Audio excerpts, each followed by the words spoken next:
bounds.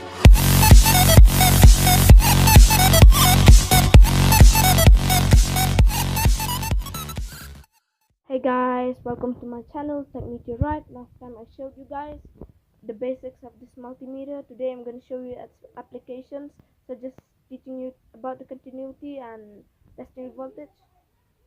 First, you guys, I'll teach you how to check the continuity. So last time I showed you guys how to plug in and all that.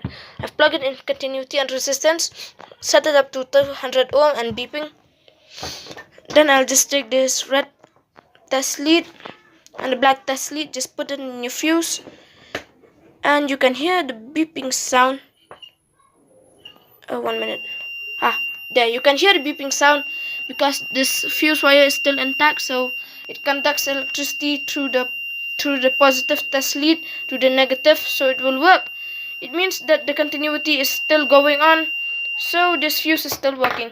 But if I separate these two wires like this, see, I broke them down into two, and if I attach both of them, they won't beep anymore because the continuity is broken between these two lines, and it won't work until you replace this fuse wire with another or just join them together again. Let's move on to the next stage. I think you guys know how to use this now, how to check about the continuity. You can use this also to check on plugs such as appliance plugs, fans, geysers and all that, but you need a good multimeter. I'm just showing you a fuse because last time I told you guys this is not an original Mastec company battery, so I'll just teach you guys in the fuse because it's more basic. Now you know, right guys, how to use it in this fuse continuity. Now you know about everything about continuity, so let's keep this fuse aside. I'll take my power supply down here. Now I'm gonna show you guys how to check the voltage. Last time I showed you guys how to check the voltage. You need to take this plug out, plug it in this voltage socket, and your multimeter is ready for voltage. If you need to test DC, if you need to check for DC current, just switch to 1000 volt because my power supply is computer power supply which I modified. I will explain in another video how this power supply works and how I built it. Now I'll take this red test lead, plug it in into this yellow 12 volt socket, and take this negative lead, just plug it into this black socket. 1 minute. Yellow socket done. 1 minute for the black socket. Dang it. Okay, or you can just do any black wire. It's the same because the voltage doesn't matter in this black wire. It's just the ground wire. Even if you connect AC with this 12 volt ground wire, it will still work. So I've connected both of them. If I turn this power supply on like this, see, you can see 11 volts.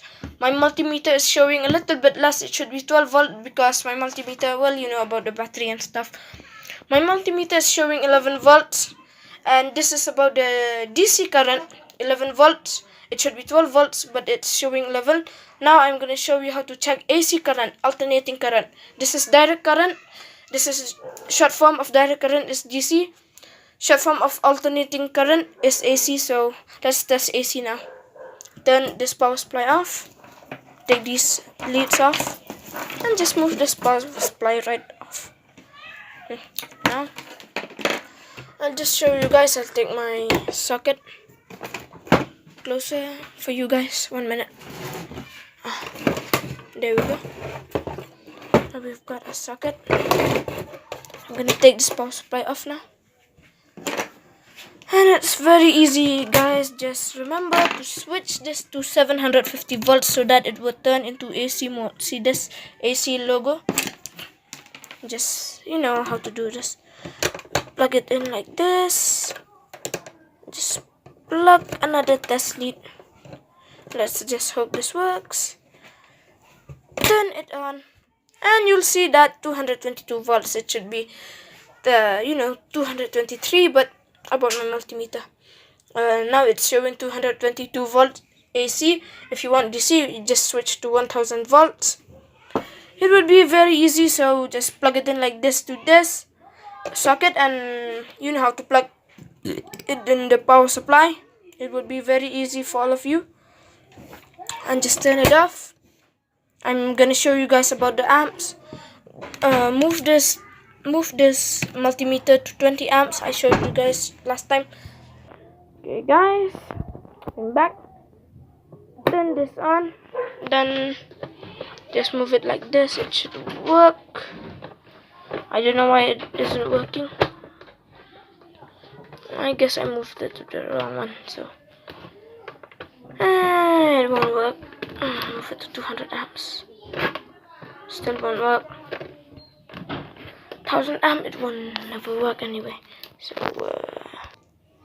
sorry guys, it was my mistake. By mistake, I plugged this on into the voltage for testing the amps, and I just moved this to the resistance and continuity testing socket and plug it in into my power supply. As you can see, this is 1 amp. It should be 5 amps, but my multimeter is defective, so it will show 1 amps. And if I just take this off, it will turn back into 0. You can see that. If I plug it on again, if I plug it on like this, it will show again 1 amp. So you know how to check amps, voltage, and continuity. Thanks for watching. I will be back with more videos from Tech Meteorite. So please like, share, subscribe, and please comment below. And I request you to like, share, and subscribe. Thank you.